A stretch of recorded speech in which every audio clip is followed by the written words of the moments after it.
Hi, here is my presentation on tips for self-editing. Your final papers are due in about 4 weeks. And I made a snippy comment in class that I was going to tell you all the things I get irritated with when I'm reading student papers, but that seemed vaguely unprofessional. So instead, I'm giving you a real presentation on how to edit your papers and make sure that they are polished up and ready for me to read them. So all your great ideas shine through. So we're going to look at the difference between editing and revising, and we're going to consider at what stage should we do each. And then I do have real examples from student papers in the past with their permission, and to show you some of the common problems that I see. So editing and revising. You're going to hear the term copy editing, and I'll say in my comments on your proposal, please do a thorough copy edit. This is spelling and grammar and APA style guides. These are things that are right or wrong, and there's a lot of technology that can support you to fix this, particularly if you did not do your earlier education in English. Please make sure that you find some great tech to help you with this. Then structural editing.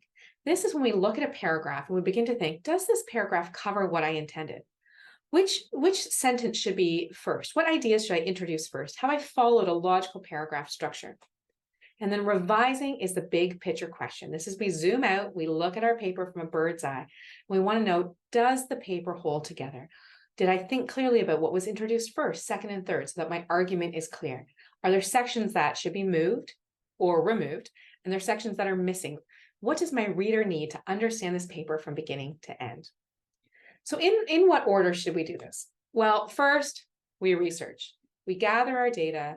We begin to organize that in an Excel document or in a Word document, making sure we're taking down all the information we need from the citations to the page number where we're getting quotes. Many people are using programs like Zotero to take those notes. I still love my old Word documents and Excels, but find a way that works for you. And then you're going to use some of the pre-writing strategies. Our learning portfolios include these. Are you going to use a chart? Are you going to use a diagram? How are you going to begin to think about how you organize the paper ideas before you actually sit down to write? So figure out what works with your personality. That's why we do the portfolio, so that you can see what stuff sort of naturally brings out your great ideas and helps get you organized. And then you're going to write a first draft once you know what's going to be in each section. At that point, we revise. We say, I really should have introduced this theoretical framework right after the introduction. Or, oh, my introduction doesn't have these stats that set the stage for this whole paper. Or this definition section is really unclear and I should have added a little bit more to it. So big picture pieces of the paper. Sometimes you'll also realize you actually need a methodology because you've done more original data than you think. And then we do a structural edit. We begin to look at each paragraph and say, what is in this paragraph? Does this make sense? Have I introduced this stuff logically? And finally, of course, we do a copy edit. Now you're going to do a copy edit throughout as well. You're going to find grammar errors, but I do want that fine-tooth comb, we say at the very end, to really pick up the grammar and spelling errors and punctuation that I see so often. So revising. When you're going to revise, start with those paper requirements. Is there something that I have required or another professor has required that you need to have in this paper? Whether that's adding a theoretical component at the end to begin to interpret what you're investigating. Then look at your own requirements. The research question that you stated at the beginning, did you answer that? And write your introduction at the end can be a really neat, helpful tool to summarize what the paper actually says. I like to write introductions at the beginning because I use them as anchors for the whole paper. But if you have written an intro and it doesn't match the paper, rewriting the intro to see what you wrote is actually important. People are using generative AI for this as well. Put your paper in and ask for an abstract. And if that abstract does not say what you were intending, begin to reread your paper to see if it is, in fact, making the arguments that you want it to make. Another way of doing this is a skeleton plan or a reverse table of contents. So take your paper and put in the comment, using the comment section, put in the purpose of each paragraph. You can use this then to make a reverse table of contents, see like, oh, when I look at this framework, it does or doesn't match what I was hoping. So let's see about how we analyze our own research question to see if we answered it. So I love this research question. How has online learning impacted class participation and student-professor relationships for graduate students? And then the student has three sub-questions. And these three sub-questions are a really nice way of organizing the paper because each of your paper sections can then address one of these sub-questions. And at the very end, we'll see that they've said they're going to interpret this using theories of self-efficacy and motivation. And you might say to yourself, oh, I was going to test these two theories and see which one makes more sense, but I've really only talked about self-efficacy. So you have two options. You can add the motivation piece, or you can take out motivation from the research question. That you are the creator of this paper, so it's okay to alter your research question when you realize you didn't end up finding as much data on that as you might have thought. So you can add the section at the end, or you can alter the research question to make sure your paper does what it says it's going to do.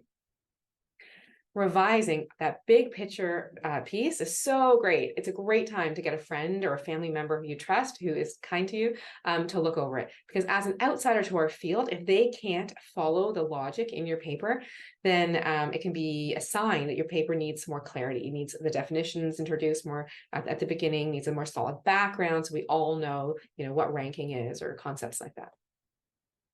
That structural edit goes back to grade 9 English. If you did the Ontario school system, this hamburger paragraph, we need a topic sentence. Student attrition is rampant in post-secondary education, and then evidence for that, and then a concluding sentence. So try to make sure that each paragraph only addresses one theme. So if you are talking about challenges for first-year students, do not put funding in the same category as social life in residence. Those are two very different topics, and you need to make sure you have subheadings and that you outline those really well.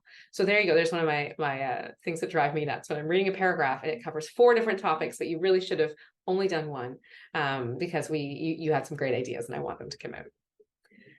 Use that comments feature in Word to check that. So just do a little exercise for yourself, go through each paragraph. Does it cover one theme? And write the word next to it in a comment.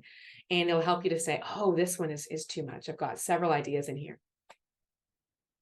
So this is an exercise I might do with you in person if I were doing this in class. And so we look at this and we know that the student is trying to talk about student retention. But what's happened is they've started at the beginning with high quality students being admitted, and it can actually complicate their main purpose in this paragraph. So what is the reader seeing with this? The purpose of this, if the student were doing that editing, putting that comment, they say, oh, my purpose of this was to say student retention is important. But they realize that they introduce high quality students first. They introduce ideas of admissions, and they don't get to student retention until the very last sentence. So what could they do instead? They could begin to divide this out into 2 different paragraphs. The first one on student retention, that it's important and that we need to study it.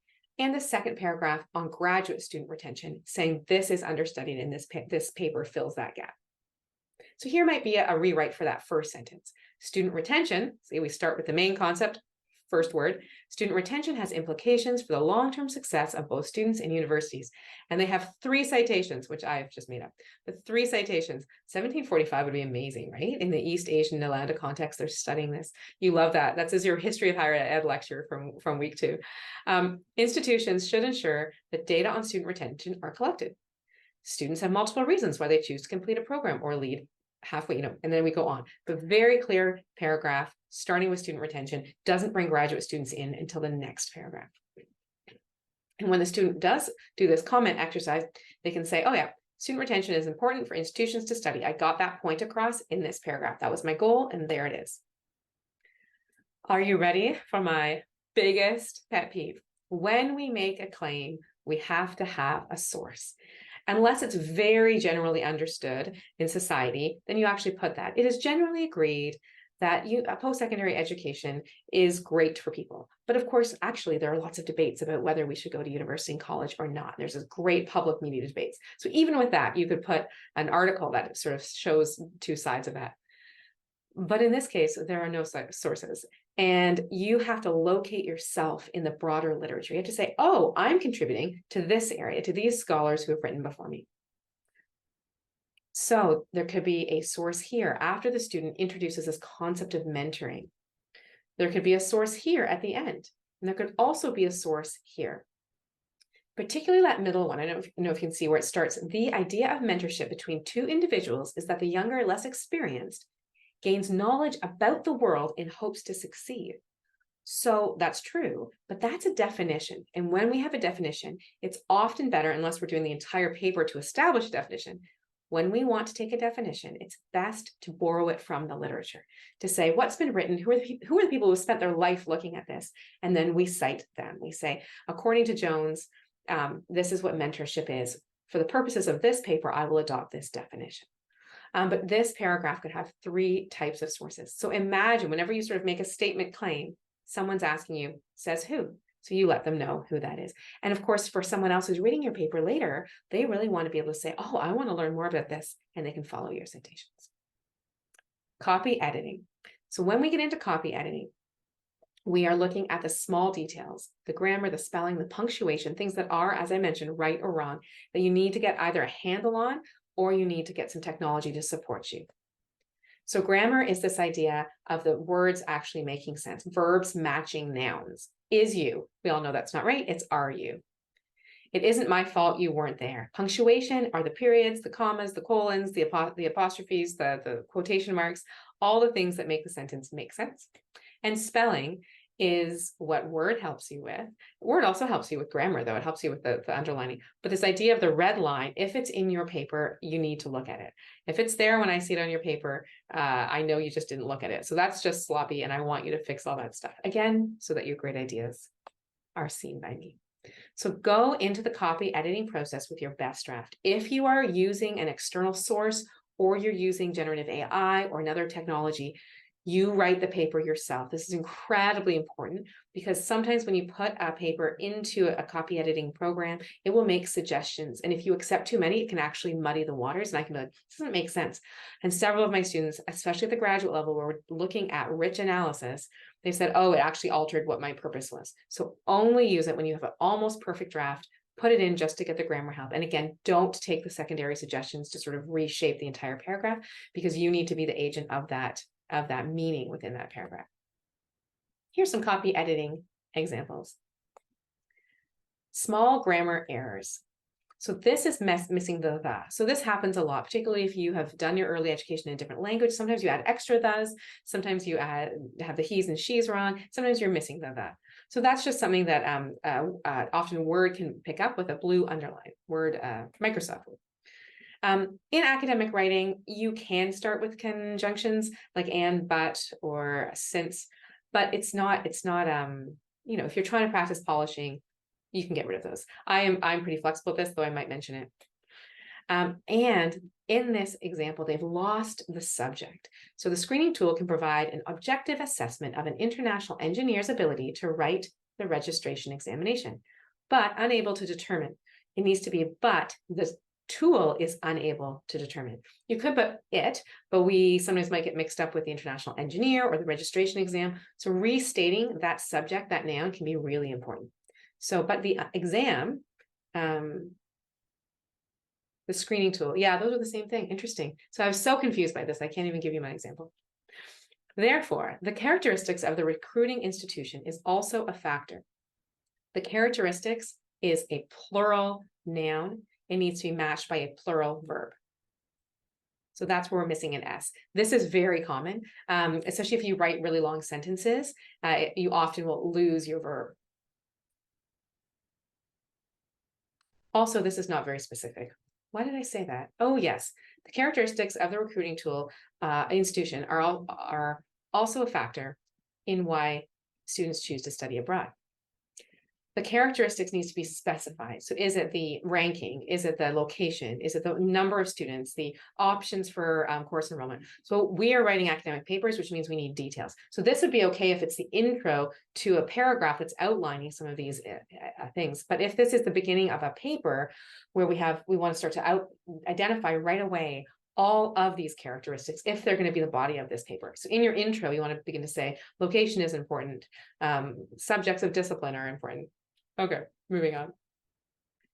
And we're noticing as well that the of should be a for.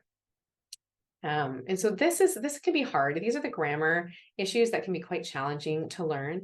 And so I suggest with these, having a friend read it or putting it through a grammar program can be really helpful. Therefore, the characteristics of the recruiting institution are also important factors to consider when examining why Chinese students choose to study abroad. And this is where we, again, losing the pronoun. The policies that the Ontario government initiated between 2000 and 2010 related to student funding help with their long-term persistence in undergraduate. You can tell that this pronoun, so a pronoun replaces a noun, a person, place, or thing, term, word. The there is a bit messy. Does it refer to the government? Does it refer to the student funding programs? It's actually referring to students, but we don't know that because it needs to be spelled out. The actual subject at the beginning is policies, and there is not referring to that. They are talking about students in persistence. So the policies that the Ontario government initiated help with students' long-term persistence in undergraduate. So in academic writing, if you're worried about your pronouns, just spell the whole thing out. Another way you could do this is the policies that the Ontario government initiated were successful. Our regression analysis confirms that student persistence increased by 35%. Dividing things into two sentences to increase the clarity is a really good option. So I think we all probably, for our very first thing that we know how to do is run-on sentence or wordy sentences. In order to move toward an incommensurable position of global citizenship in higher ed, wow. So a couple thoughts on this. If you are using generative AI and you put in academic vernacular as one of your commands, this is what happens. And so when you think that I'm going to be impressed, I drown in this, and it actually takes me forever to mark it. And I start to wonder if you wrote it yourself. So never use the word utilize where you could use the word use. Never use the word paucity where you could say, what does paucity mean? A gap, a limit, limited amount? We don't use it. Actually, that's not true. Enjoy the language, enjoy using words. But when you find yourself putting in so many just to put them in and obscuring the meaning in your paper, consider using plain language. If you can write an email, you can write a course paper, right? So moving on to this. So this, again, incommensurable, very big word, suggests that students, educators, and researchers, so you might put stakeholders of higher education to simplify this, careful and critical, so you might try and find one word to define this. Or, of course, you might divide this into multiple sentences. And this is one that I really don't like. Don't put slashes. Spell it out or divide it into its own concept. If it's worth saying, then it's all worth saying. And if you're using terms like student success, student development, student something else, retention, decide which one you're using. Some people say, oh, I will use these interchangeably. Please don't. As academics, we work really hard to define the concept, to say this is the thing we're studying. So if you are also studying it, please figure out what that is. And don't do the slashes. Oh, and I love this one too. They put the date. Now, that's a good thing. It's a good thing to say I need to put the date in. What I do when I'm actually writing a paper is if I put a marker like this to myself for later, I highlight it in yellow so that I can't not fix that before I hand in my paper. So how might we rewrite this? A whole bunch of very small sentences. Global citizenship needs to be reimagined and reconceptualized. So they can put their two big things, but in one small sentence. Andreotti suggests that scholars must understand global issues as complex web of culture within global and local contexts. Excellent. This will require careful and critical examination. So they've kept those two in there, but in a small sentence. So this is really important. And if you see yourself writing multiple line sentences, just make an exercise, pick one instance and rewrite it and say, does that clarify this? And again, we've lost the verb there a little bit. This approach might have been helpful there. Long caveats and vagaries. So the long caveats are things where we put into a sentence something just to clarify it, and we should have made it into two sentences. So here's an example. You see there's two dashes in here, and they're highlighting that academic departmental recruitment strategy and admissions policies directly contribute to retention and attrition. But that could have been a separate sentence. Let's see if we can do that. The vagary is, that's what I was thinking, the vagaries. So, and possibly other regions of the world. Again, this is an academic paper. It doesn't need to be comprehensive and look at the whole world, but it needs to know its own scope. So if it's looking at if this paper is examining North America, that was very passive. If you are examining North America through your paper, don't put possibly around the world. Leave it out because we're not looking at the world. And in the beginning of the paper, when you identify your research question, you say, I will examine student retention in North America. And so try not to add etc. or whatnot or and so forth. Make a comprehensive list or leave it out. Also, a few post-secondary institutions. I've read several papers on international student movement in Canada, and I'll see a sentence that says, Canada has a lot of international students. You can find data on that, and you should find data. When you're doing a paper like this, we need to give the reader everything they need to be able to understand your argument. So no vagaries. There are a few international students in Canada and whatnot. So here's our rewrite. This paper argues that academic departmental recruitment strategies and admission policies directly contribute to retention and attrition rates. So no big caveat in the middle. The secondary literature consulted in section 2 confirms this is the case for 80%. So we have given a statistic. We figured it, found it out. If you can't find it, talk to a librarian, change the scope of your paper. Studies from 7 other countries also explore this relationship. Okay. Now, I just made a comment that I did a very passive thing. I said, this paper, but actually, we are the ones who write the paper. It's okay to put this paper will examine. That doesn't stress me out. Every once in a while, you'll find an academic who gets really cranky about that. But when we talk about causality in terms of the actual phenomena we're examining, then it becomes important. The entrance exam was failed by over 1/3 of engineering students. So the exam actually wasn't failed. The students failed. Over 1/3 of engineering students failed the exam. So what's important here is that the subject comes first, not the thing that's doing the reacting. So the people who do the actions need to come first, okay? The emergence of an era of new research collaborations is arguably one of the most defining features of the 21st century higher education. This is a really common one where students are trying to write in an academic way, so they don't write a simple sentence. They say, in light of this increase, we find this. So instead say, students' numbers are going up because of the increase in whatever. I hope that made sense. The simple way to think of it is that this old book, See Jane, or Look Jane, Look, See Dick. This is a very old, like 1950s reader with simple sentences. And so the expression is write Dick and Jane sentences, simple things that we can all understand. Here's your rewrite.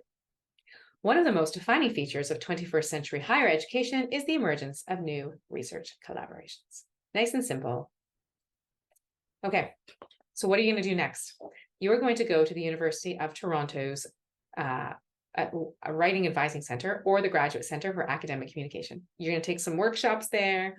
You're going to look at other universities. UCal Berkeley has some great workshops and sources on how to edit and revise.